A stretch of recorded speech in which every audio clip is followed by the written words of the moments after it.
Hi Aquarius, Sun, Moon and Rising. This is your love life reading for the second half of November. A slightly different format this time. There is an explanation in the description if you want to know what that is. Otherwise, I'm going to get stuck into the reading. So the overriding energy of the reading is the Seven of Wands.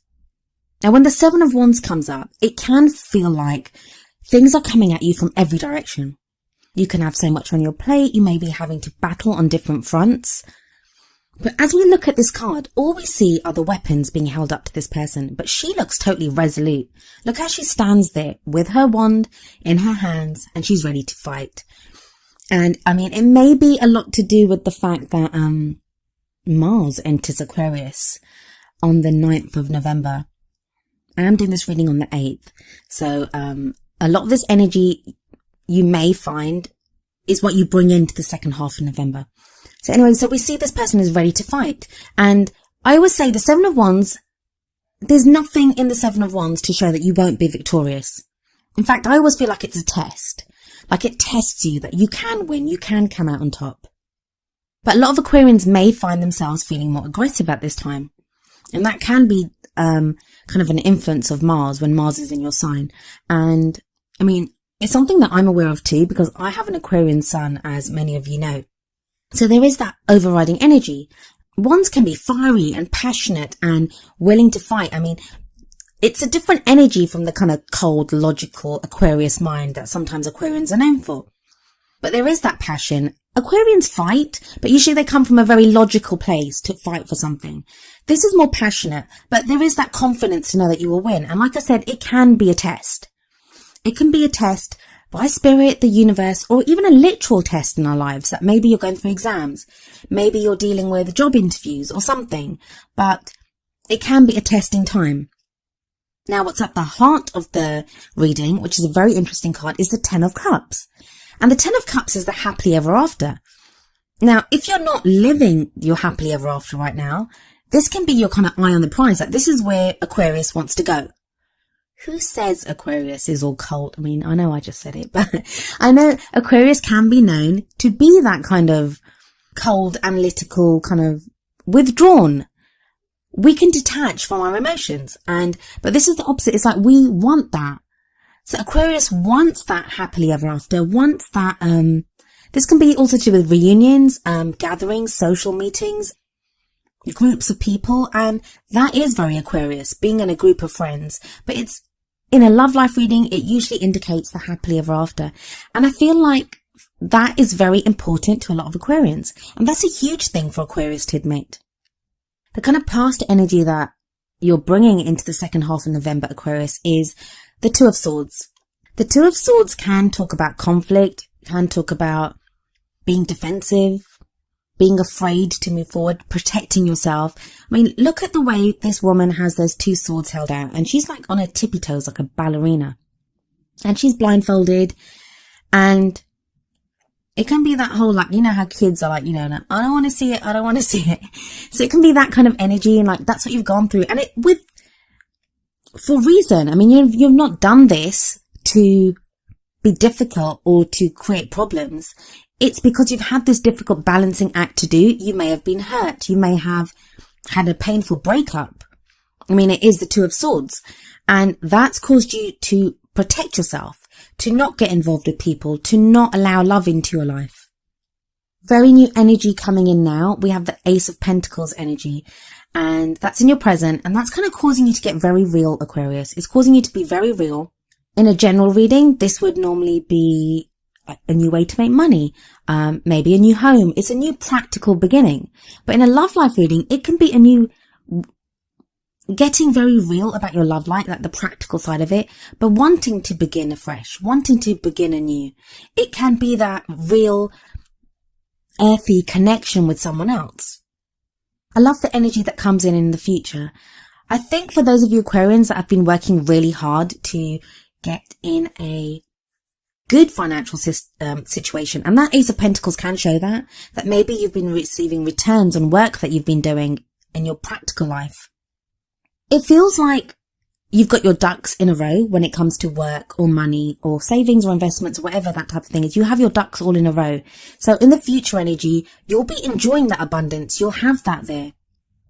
You'll have mastered that side of like the practical energies of it. You'll be feeling more grounded. Whereas the Two of Swords in the past, you were not grounded at all. This Pentacles energy that's coming up with the Ace of Pentacles and the Nine of Pentacles, Aquarius, it lets you feel so grounded and more confident to open up. I mean, the Nine of Pentacles, it can show being alone. I mean, this woman's by herself there, but she's not afraid. Like, look at her. She's like got her huge kind of bird of prey in her arm. Like, that's not someone that's afraid. That's someone that's mastered that. She's mastered falconry at least. So, you know, that's someone that's not afraid to deal with their more animalistic side. Like, you know, the Nine of Pentacles can show a gilded cage sometimes. So don't be a loner, Aquarius. Like, get out there. If you've been done all the work, and this may be not just work like job work. It may be work that you've done on yourself, work that you've done in a relationship. This is for singles and those people that are in relationships, that you may have been working so hard on the practical things that are needed within the relationship, or changes that you want to make within yourself. That's all done. You have the Nine of Pentacles. The only way to achieve completion of that. And the Ten of Pentacles energy is very similar to the Ten of Cups energy. It's that happily ever after feeling. It's that support and connection and, you know, legacy, building something, that future that you've always wanted. It's that kind of feeling. But the only way to do that is to get out of the garden. Like, this person's enjoying the abundance of their garden, but they need to get out of the garden and move on to the 10. And I kind of feel that's like with Aquarius, that you've been making great movements through a lot of your life. You've been stuck for a while now. I know that. But there is movement now, but it's like love life is still not falling entirely into place. But you have the Seven of Cups. Now, for some people, when the Seven of Cups comes up, I will tell a lot of people that, you know, don't get lost in fantasy, don't get lost in delusions. It can be really easy to do that. Because we see this person looking at all the different cups, trying to figure out which one they want. And, you know, there's all these different offerings and it's like, oh, I could have that or I could have that. I feel what this card says to Aquarius, though, is you will be indulging in fantasy and dreaming, but that's not a bad thing. Like, usually it's not a bad thing for you, but I don't think you're very good at it. And again, like I said, no judgment, because I'm an Aquarian myself. We work better with like logic and figuring out things. But when our emotions get involved, sometimes like they can trip us up or they can confuse us ourselves. We may need to try to figure out what it is that we want from our partner, or what it is that we want from the person that we love, and if we're by ourselves trying to figure that out, especially the emotional stuff, we may not always come to the right conclusions or make the right choices. Which is why I think it's very interesting that the card that comes up, the Oracle card from the Romance Angels deck, is heart-to-heart conversations. Honestly discuss your feelings with each other. Now, if you're interested in someone or if you're in a relationship, now's the time to talk to them. Now's the time to really just open up about how you're feeling. Because otherwise you'll just drive yourself nuts with that whole Seven of Cups energy. It's time to open up about what you're feeling. Absolutely. And not just open up yourself, but listen to what someone else has to say. Maybe someone else wants to open up to you, Aquarius. Listen to what the other person says to you. That's going to give you the answers that you need, better than anything you could figure out yourself. Better than anything. So if you have the opportunity, please try to speak to the other person. If you're single, this heart-to-heart conversation can be with yourself, can be with spirit, can be like honestly discussing, like it seems weird to say discussing with yourself, but it can be that, like trying to figure out within yourself what it is that you want.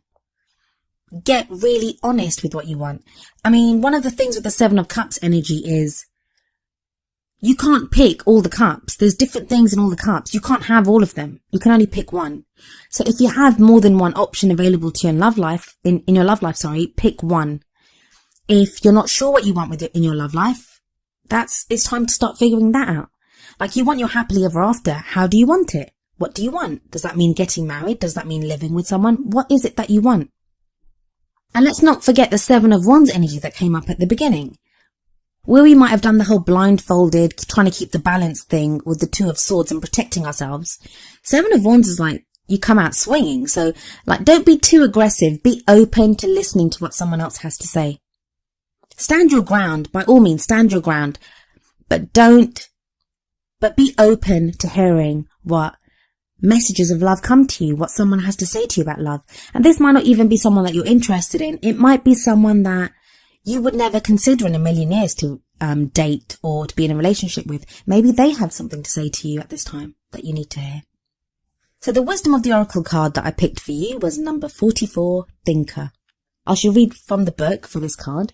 The essential meanings: strategy, being analytical and logical. That's very much Aquarius there, right there. The relationship message is, love is not logical, but when you choose a partner, it is good to have things in common other than desire. This is a time to weigh the pros and cons of your partnership. If there is enough common ground, go for it. If not, there are other fish in the sea. Don't force it to work. And should others tell you who they are, take them at their word. Now is not the time to indulge in a fantasy, no matter what. In this case, the facts are the facts. And that's very much echoes what I was saying about the 7 of Cups and the heart-to-heart conversations. Listen to what you're being told and don't get lost in the emotional stuff. I mean, even if you love someone, even if you really feel love for someone, don't let those feelings cloud what you're thinking. And Aquarius, you're so good at doing that. I don't know what's happening here. Maybe it's the arrival of Mars in Aquarius.